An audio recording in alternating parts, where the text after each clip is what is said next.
welcome to Winning Creations. I'm Beth Wynn and I'm an independent Stampin' Up! Demonstrator in Brisbane, Queensland, Australia. It's a beautiful sunny day here today, but I'm in my craft room. I've just done a class this morning, my coffee and card class, and I wanted to share with you the beautiful, and I say beautiful because that's what it's called.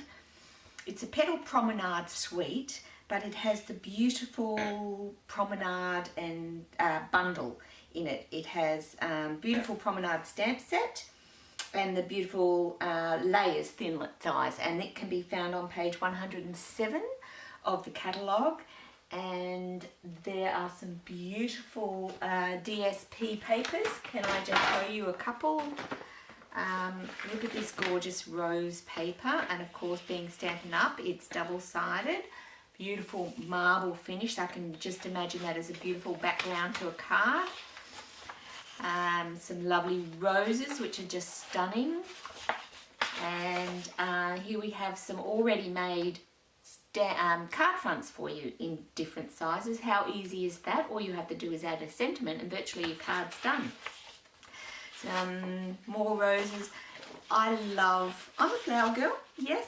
I was born in the 60s, but I'm a flower girl and I'm just loving these colours.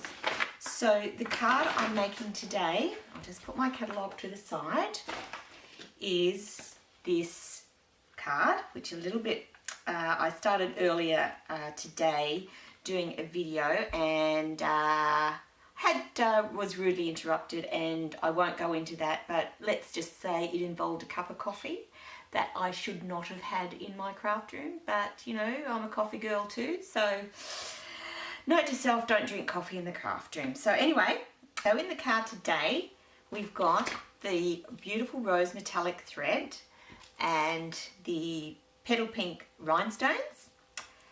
We've got the very vanilla lace, and of course the beautiful Promenade stamp set, which coordinates with the beautiful layers thinlets. So we'll be using a lot of the stuff just from the beautiful Promenade suite, Petal Promenade suite it is. It's on page 107 of the catalogue.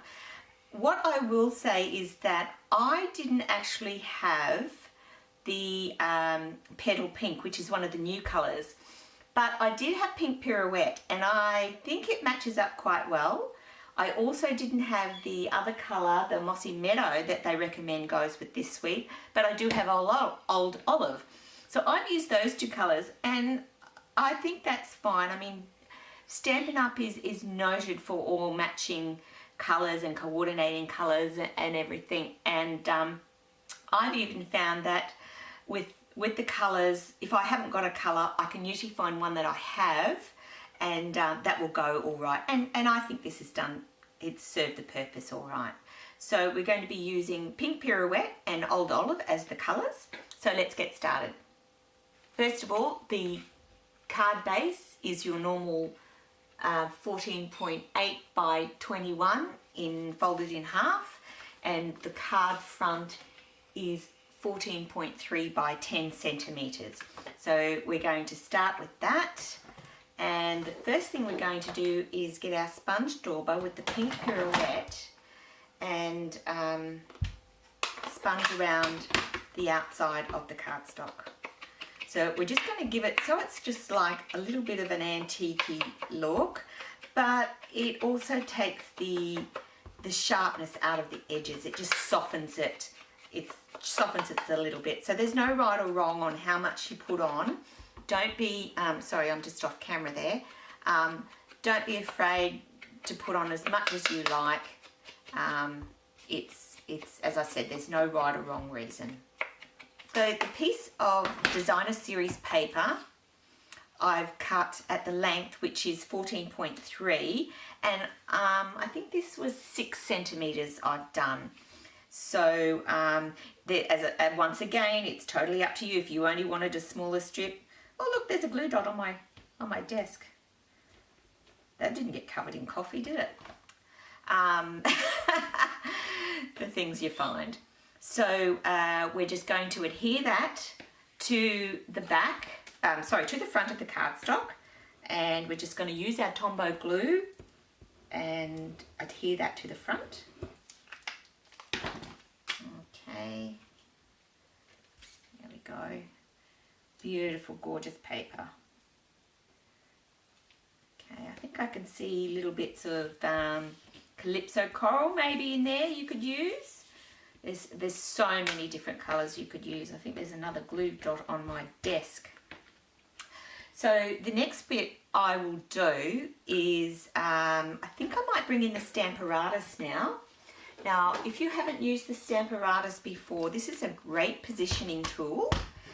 Be very careful when you use it because it does have very strong magnets. These two magnets are very strong, so don't bring them together. Like one of my ladies did at a class and now has a bruised finger, but she learnt the hard way. And they will, if they snap together, they can break. You can purchase other magnets, but you know, try to avoid that. So the stamp I'm using from the beautiful Promenade suite is this corner, I don't know what you'd call it, I suppose it's a corner sort of stamp. It's a lovely one though, and what I'm going to do is I just want to do it in the corner. So I'm going to position that on the card where I'd like it to go. In fact, what I might do is bring this out in here a bit, because when you're stamping in the corners, it does take extra pressure to get that stamped in there. So if you're away, it doesn't take as much pressure. So I'm just going to line that up. Now, I'm going to bring that up. So every time I put that down now, it will automatically align it. So I'm going to take my old olive. Now what I have done is I could use my ink pad and just ink that up, but I'm going to use my Stampin' Write markers because it's only a small image and I want to be able just to stamp the bit that I want. I don't want to stamp the whole image because I only want that corner bit. So there we go, and it's just down to that section there. So here we go, and it should line up nicely. Oh, beautiful. How's that? So I'm just going to take my new chamois. You wouldn't think it's new, would you? Well used. And just give that a wipe. It's a new chamois from Stampin' Up, which is great for using the Stamparatus. So, and then I'm going to reposition this stamp down here. I'll just double check that I've got all that green ink off. Of course, you can still use your Stampin' Scrub. Okay, so we'll just line that up there. So the sentiment I've got is praying that this difficult road leads you to a beautiful destination. So we're just going to place that. So place it upside down on your Stamparatus because the flat bit gets adhered to the acrylic plate. Lift that off. Okay, now we're going to stamp that in Old Olive. Just dab that just a bit off camera there. Move this over a bit. I think it's falling apart. There we go. Stamp that up and bring that over and just press that down. Lovely. Now look, I'm not happy with that image. I don't think I stamped it up enough in the middle. So that's the beauty of the Stamparatus. Let's re-ink that. And let's try it again. The Y isn't coming out. So just press down there. A little bit more. I think that'll do. That's lovely. Alright, so I'm just going to clean my board with my chamois and clean that stamp.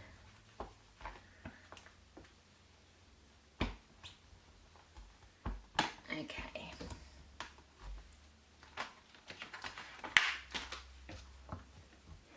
There we go.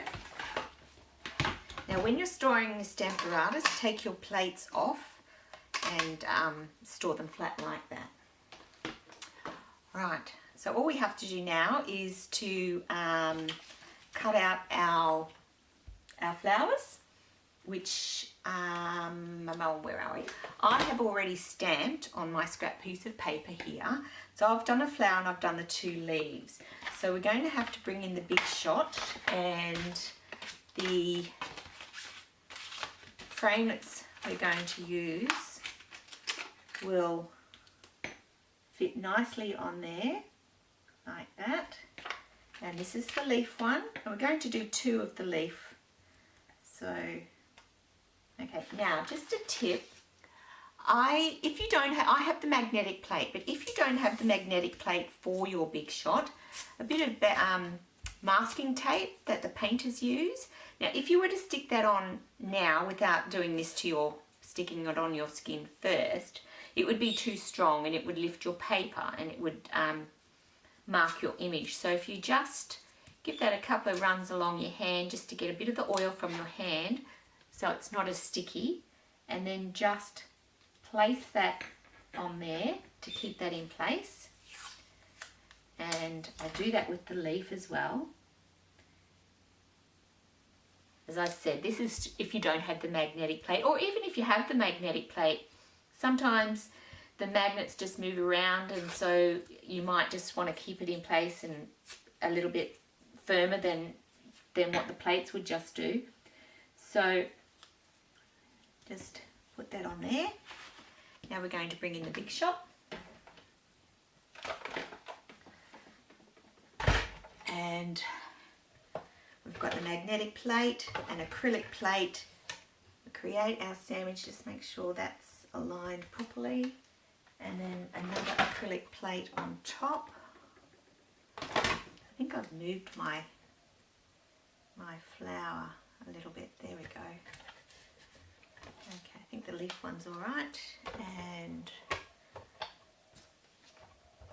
run that through. And back again.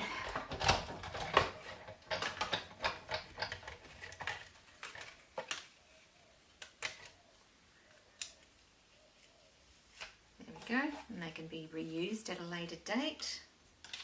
And I'll just run this leaf one through one more time. I'll fasten up the video so you don't have to see me do that again.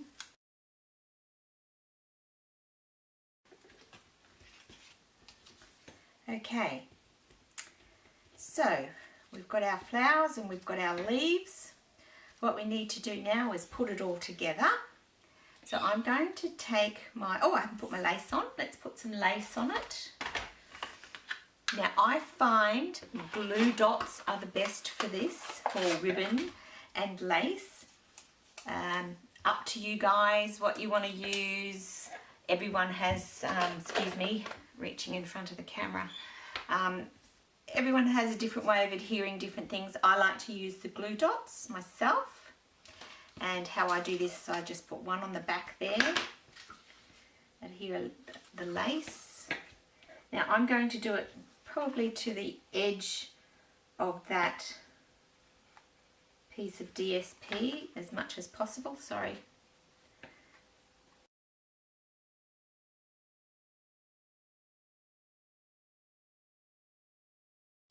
Then we're going to, I'm going to put some dimensionals on.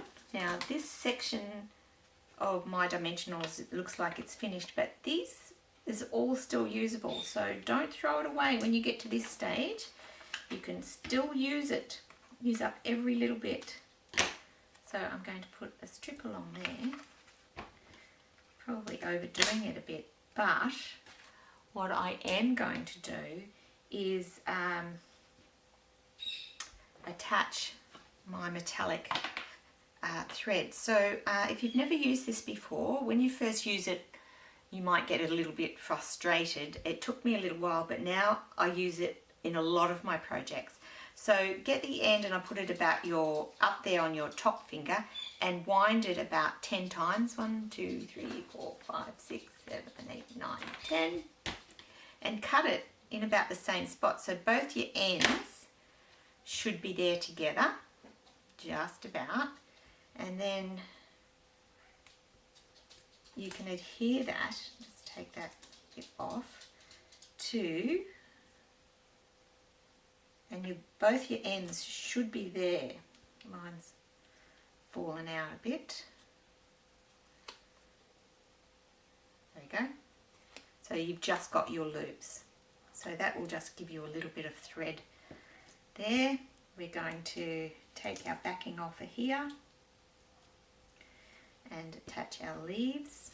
I'm going to do one down the bottom there, just poking out, and then another one, whoops, let's take that backing off, up the top there, and then that will go over there. It will hold the lace, it will hide my little bit of ink splatter, and I'm going to put another glue dot on there. Actually that one's, once I glue that down, that should hold it all into place. The one thing I am going to go back and do though is over this DSP is I'm going to sponge this a little bit more and give that DSP a little bit of sponging on the edge, just to tie all that in.